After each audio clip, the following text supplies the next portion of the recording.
Talking of your all plastic, so this is another of our brand new kits that we've never released before. And like I say, it's all plastic. This is an MLRS, the Multiple Launch Rocket System. Mm-hmm. This is a big boy on the table. It looks great, though. Yeah, it does. It looks very futury sci-fi, doesn't it? It's very 1980s. Yeah. Can you imagine these for firing a couple of nukes out and doing DEFCON 1, you know? It's American, British, French sort of collaboration. They came up with the idea together. The British and the French, I believe, had a lot more of them than the Americans. And then the West Germans came in with their MARS, their Mars, and they liked that one as an idea. But basically, we've got this in the British colours. All plastic kit, which, as you can see, some of the detailing on this is fantastic. I mean, you were admiring just the rockets. Yeah, just the underside, the detail on the platform. Yeah, and you've got all the bits underneath there. Mechanical gubbins, yeah. You might refer to. I mean, I want to start pulling it apart to show you, but I've got to be very careful. This is actually a pre-production model, so I've got to be very careful. I'll get shouted at if I break it. But these are, as I'm just good in there.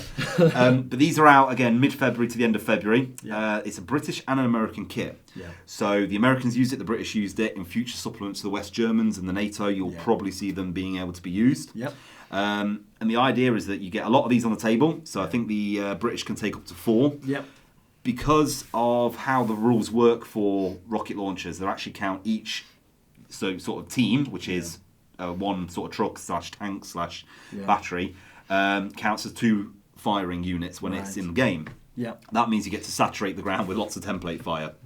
They also have a nice little rule on these where they would have replaced the rockets in the barrels with mines, and it would literally seed the ground with mines. So, the cluster mine. Essentially, yeah. And then it creates a minefield. So in terms of gameplay, you can actually stop and advance because you've got mines that have then minefields that are the round circles ready to go, And these work really nicely with the little recce troops because of your changes to the sort of observation rules. That's right. So unit leaders being able to spot means that the Fox recce, for example, could go forward. Yeah. It could spot for the MLRS and has line of sight on the enemy. The MLRS comes out of cover, loads up all the rockets and just launches them, and just off they go.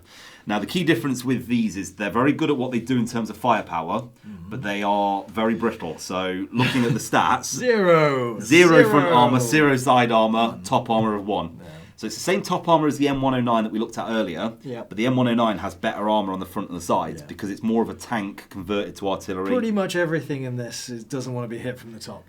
Though nothing has got particularly... Exactly, and that's the idea with counter battery fire and how artillery now works against top armour. And if infantry teams assault them, they're hitting against top armour. Yeah. So that's where your better tanks are going to have 2, 3 top armour, which makes a big difference on a 3 or 4 plus roll. Yeah. Whereas with top armour 1, they're very vulnerable. And it's very much like some computer games and things where if your artillery's at the back, they are the vulnerable underbelly of the force or the team.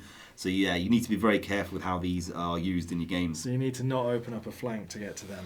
No, absolutely not. And you have a screen of recce to take the fire first if you can, or some infantry dug in to take out anybody that's popped up around the corner. And build options for this one? Does this one have multiple build options? So this one pretty much is just out the box as it comes. Yeah. So what you've got is what you see here. Now you can model it if you want without the support struts on the side, so you can actually have this flat. Packed away in transit. Yeah, if you wanted to, so you can have 1 out of the 4 in the unit, or for example, as flat packed. That could look good. I mean, but all the pictures you see are definitely of them looking there firing, and the picture in the book has got smoke coming out the back as they fire. And if you've ever seen one of these things fire, they kick out a lot of smoke. They are literally get your cotton wool out. And... That's it, exactly. Yeah, get your cotton wool out, show they've been firing, and there you go.